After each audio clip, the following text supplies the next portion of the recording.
Edward's impatience. James wasn't the same when he returned from the works. He trudged along with the slow trains, hardly saying anything to anyone. When the day was done, he'd retire to the shed and fall asleep without a word. "I knew the express was important to him," Boko remarked to Edward, "but not to this extent. Even the prospect of pulling Dowager Hat's special excursion didn't shake him from his stupor." Edward was worried, so he spoke to Sir Topham Hatt. A few days later, James found himself working at Edward's station. He shunted in the yard and took Boko's branch line trains while the diesel pulled the express. Unfortunately, it didn't have the effect Edward had hoped for. "Disgraceful!" James grunted. "Imagine pulling the express one week and being confined to a branch line the next." "Come now, James," smiled Edward. "I'm certainly glad you're here. And besides, it's a nice change of pace." "A fall from grace, if you ask me," grumbled James, and he bumped some freight cars hard.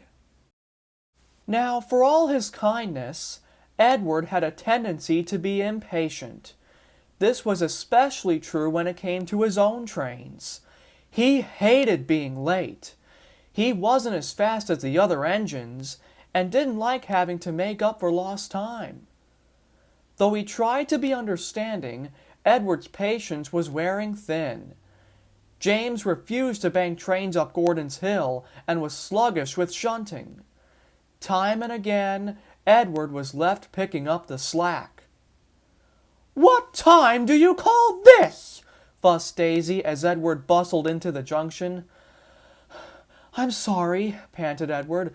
As I'm now late, I've no time for excuses," glared Daisy.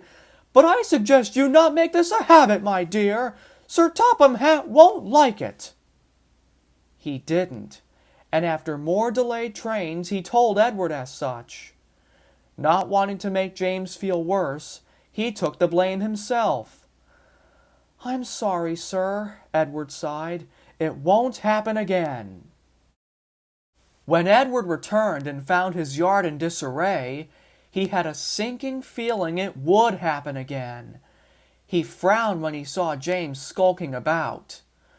"We do have a timetable, you know." "Pah," said James. "It's just a branch line.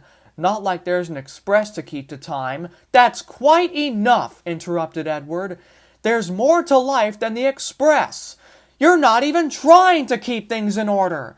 I expect trains on my branch to be timely. If you can't do that, go back to sulking in the shed." Before James could reply, Henry arrived with the express and whistled for a banker. "Don't worry," said Edward sharply. "I'll get it." Come on," he huffed, hastily pushing the train up the hill. Settle down," grumbled Henry. Not so fast," groaned the coaches. At last, Henry was over the hill, and Edward hurried back to the station. Meanwhile, the freight cars had noticed the look of guilt on James's face. "It's been lovely knowing you all," said one, "but I'll be bound for the scrapyard if this horrid thing keeps pushing me around." "Takes a lot to upset Edward," commented a second. "Couldn't cut it as an express engine," laughed another. "And he's not much of a shunter either." "That's enough!" snapped James. With a hard bump, the freight cars rolled out of the siding and onto the main line. At that moment, Edward appeared. He didn't see the signal or the freight cars fouling the line. With a crash, Edward collided with the cars. His tender bounced, jolted, and came to an awkward rest on the sleepers. "Oh dear," he winced. "Oh dear," echoed James shamefully. Soon Donald arrived with the breakdown train, and Sir Topham Hatt. "I am disappointed, James," he scolded. "Edward asked me to send you here to take your mind off your mishap. This is not a kind way to thank him. I expect you'll pull your weight while Edward is inspected. Is that clear?" James gulped. The message was crystal clear.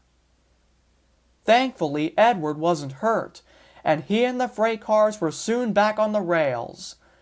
James worked the hardest he had all week, tidying the yard and banking the trains while Edward was looked over.